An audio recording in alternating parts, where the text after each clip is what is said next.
What up, everyone? It's the DCEU podcast, man. And in today's podcast, I'll be discussing two topics: Supergirl appearing in the Flash movie that's coming out next year, and the announcement of a new Superman reboot. Now, for Supergirl in the DCEU, it was already hinted in Man of Steel when Clark found an empty pod in General Zod's ship that it could have been her. Like, somehow she came out of it and is living among all the humans. Well, everything from Batman versus Superman, Dawn of Justice, all the way to Justice League, that she's living among people. And since the beginning of The Flash will take place in the Snyderverse, we can expect there will be some clarity to that scene. But despite learning about Supergirl being in the movie, there hasn't been any word as to what kind of a role she will have in the movie, whether it be a cameo or like a bigger part. Already, Warner Brothers have announced that there will be multiple superhero cameos in the movie, with the exclusion of Cyborg, unfortunately. So, she could have a small cameo in the beginning, or a small cameo in the movie. But if she were to have a big part in the movie, it would more than likely be in the altered world the Flash inadvertently created during the Flashpoint. And for all you non-diehard comic book fans, the Flashpoint was a comic book series in which Barry Allen goes back in time to save his mother from being killed using the Speed Force, but in doing so ends up changing history. Good guys become bad guys, and vice versa. Atlantis is at war with the Amazons, led by their respected heroes, Aquaman and Wonder Woman. And the other heroes and villains team up to stop both sides from taking over the world and killing everyone. And the heroes' personal lives are even altered as well. But Supergirl would more than likely be part of the forces trying to stop Atlantis and the Amazons from taking over the world as their war progresses. And if so, then we'll see how the warring sides will counter her Kryptonian powers. For all we know, they probably have kryptonite on their side, but if it's anything like the comics, they'll probably not even know about her powers and abilities, or even her weaknesses at that. And since they said that The Flash is going to reboot the entire DCEU, it's possible that they will alter her origins from Man of Steel. So instead of her being a Kryptonian survivor in that pod, it couldn't be like maybe in the comics where she was part of a colony of Kryptonian survivors. She comes to Earth wanting to look for Superman, until she eventually comes to live on Earth, live on a farm just like Clark Kent did when he grew up. But we'll see how they handle this once we finally cross that bridge. But onto the actress who has been casted to play her. It will be Sasha Calle.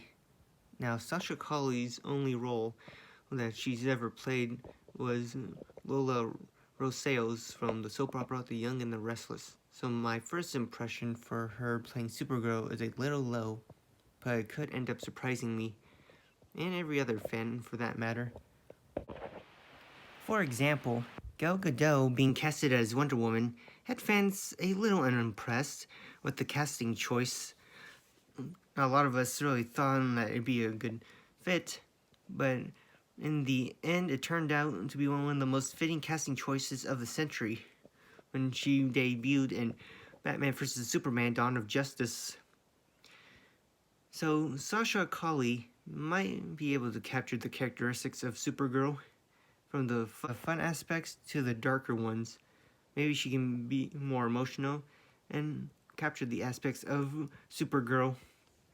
After all, being in a soap opera like The Young and the Restless does give her an edge in the dramatic department and the emotional one. But we'll see if she can really capture what makes Supergirl so great. But my next point in this casting choice. While Marvel movies have a lighter tone to their movies and their characters, DC earlier movies, though people and critics complained about the darker tone, actually managed to capture the hero's greatest emotional and mental struggles with a darker atmosphere. And though the newer movies, like Shazam or Birds of Prey, have a lighter tone, they still have some darkness to it. So Sasha Calle needs to be able to capture the Supergirl characteristics both from a light and a dark perspective in order to truly be the perfect casting choice for her.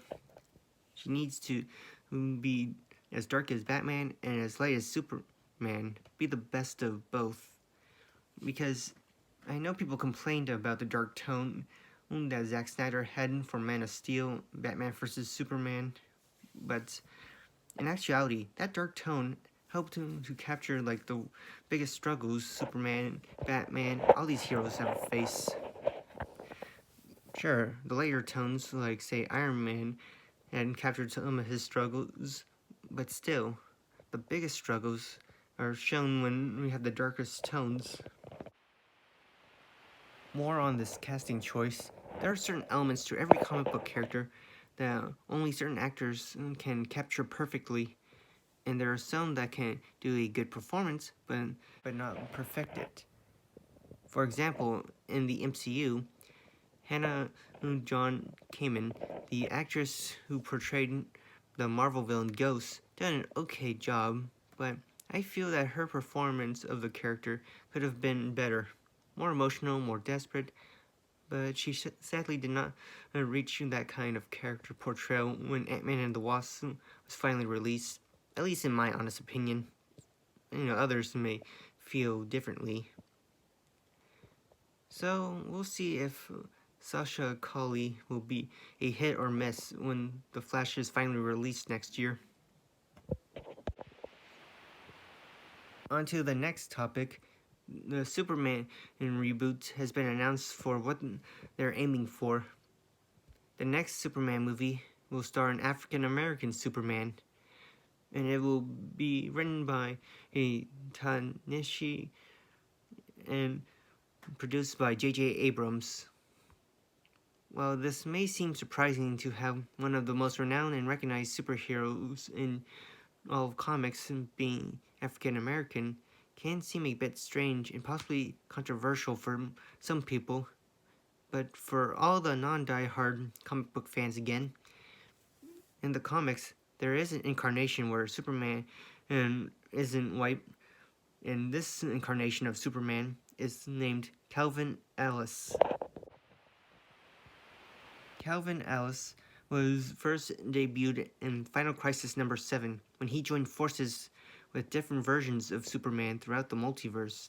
His origins are pretty much the same as the original, except this version of him is President of the United States. From that description, it's obvious that he is based on Barack Obama, which seems a little weird, but, well, I guess it does make for a good story, having the Man of Steel be the president, even if this is an alternative version.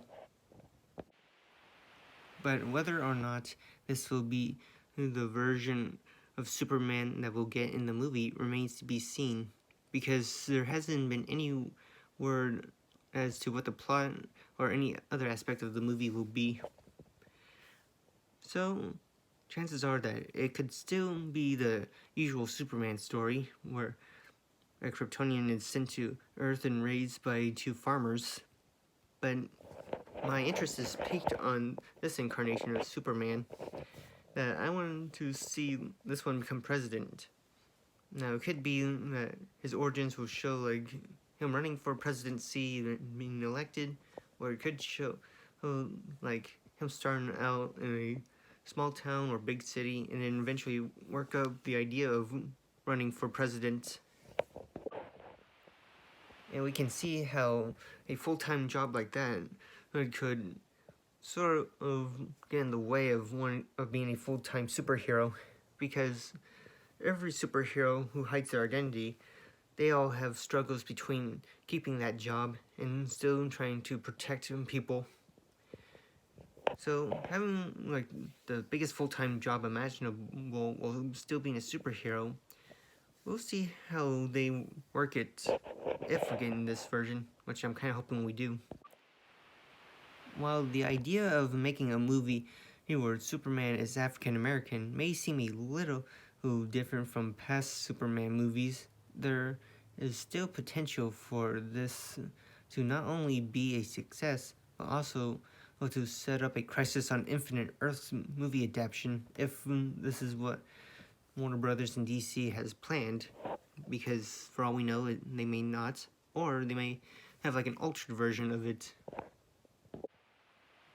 After all, in the multiverse, people aren't only just reimagined versions of themselves, but they can be completely different from who they are or what their origins are. For example, in the Flashpoint comic, Batman isn't Bruce Wayne. Instead, it's Batman's father, Thomas Wayne, who becomes the Dark Knight after his son was killed in Crime Alley instead of him and his wife. So there's a chance that Henry Cavill will come back as Superman, and not just for the Snyder Cut, and hopefully for the sequels if Warner Brother and DC ever decide to make the sequels to the Snyder Cut. Since the multiverse concept, we can see him as Superman again, and we can see him team up with both this version of Superman and any other version that will appear in the DCEU.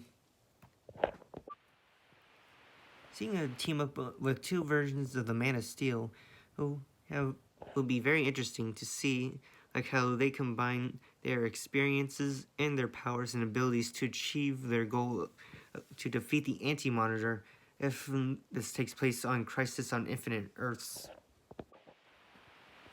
So this interpretation of the Man of Steel may not be all that bad, especially if it helps to set up Crisis on Infinite Earths.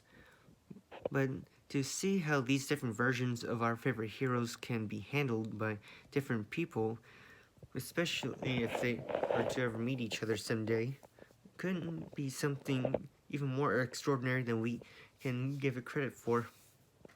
Though I'm not entirely thrilled that J.J. Abrams is attached to the project, after all his Star Wars sequels were bad, there was absolutely no originality. It was just the original Star Wars movies just reimagined. So him handling Superman doesn't excite me in the slightest. But hopefully he might surprise us. There could be a chance it could be a success as long as he is true to the character as Zack Snyder was. Even if people found his dark tone unacceptable at times, Zack Snyder still managed to capture the Man of Steel greatly. So maybe J.J. Abrams can do the same. That's it for this podcast. Remember to hit like and subscribe to my channel. Thank you. Goodbye.